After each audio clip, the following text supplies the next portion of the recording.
A great use for freeze dryers that is sometimes overlooked is to save leftovers from being thrown out. Not only will you keep your leftovers fresh, but you don't have to take up space in your fridge, and you can save a lot of money by throwing out less food. So we're gonna freeze dry a Thanksgiving meal to figure out what parts of Thanksgiving are best for freeze drying. Here we have a very stereotypical plate that captures most of the types of food you might see during Thanksgiving. Depending on tradition at your house, you could swap out for different veggies or meats and probably get similar results. On this plate, we have mashed potatoes, some fine cut turkey slices, stuffing, green beans, a slice of cranberry sauce, and a roll. Keep in mind that canned veggies are typically pretty fragile, so to keep their structure, you might want to use the delicates recipe. That's what we did here to keep the beans from being destroyed. The food came out nice and dry, ready to be stored for later if we wanted to, but we're gonna reconstitute it right away to see what works best. To bring back the meat and veggies, we just have to soak them in warm water. We'll leave them in there for a few minutes to make sure that they're completely back to normal. For the mashed potatoes and stuffing, we broke them up into smaller bits first, then poured in water and stirred. I just kinda eyeballed it. As long as you add a little water at a time, it's really easy to bring it to the consistency you want. And in fact, I added a bit of extra water so that when I warm everything back up in the microwave, it will hopefully be the consistency I'm aiming for. For the bread and cranberry sauce, I decided to leave those alone. It's very difficult to bring back bread. Not impossible, but not needed because there's plenty of uses for croutons and dried bread. The cranberry sauce turned into a nice fruit leather snack, so it's best served as is. And this plate is looking good. Let's see how it turned out.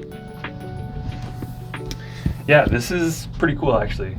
I did not expect it all to turn out that well. So the bread we did not rehydrate, but we could have rehydrated if we wanted to, but I think that in this case we're just going to keep it a crouton. So generally chicken freeze dries really well, so I imagine that turkey will freeze dry like pretty well. That's actually better than I expected. That's cool. That is like 100% turkey again.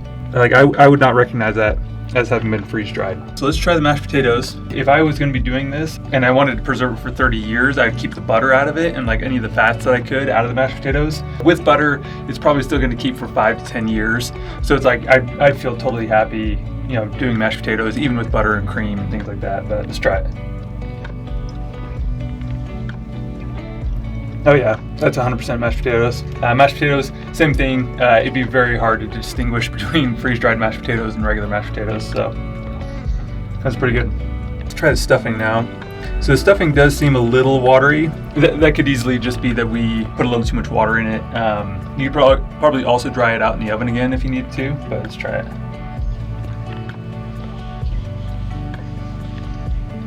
That's stuffing, yeah. Dang, that's impressive. That's cool. You know how like stuffing still has like dried chunks in it, or like drier chunks? This still has that same consistency of like dried chunks in the middle.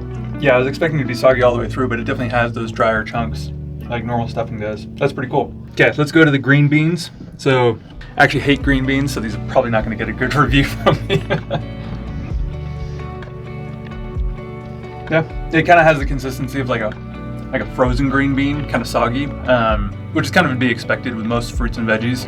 I mean, you did technically freeze it and then dried it. So if you froze a strawberry and then you thawed it, like you're gonna get a soggy strawberry. It's kind of the same thing with these. Like they're green beans for sure, but I mean, if you like green beans, they probably taste good. But I don't like green beans, so this one was kind of fun. This is the cranberry sauce. I did actually try this earlier because I was so impressed with it. So it's pliable. It's dry, but it's pliable. But what's interesting is it tastes just like a fruit leather. Like you taste it and it's like, that's 100% of fruit leather. Like the same tartness, same texture, like a fruit leather I used to eat as a kid. Like no difference at all.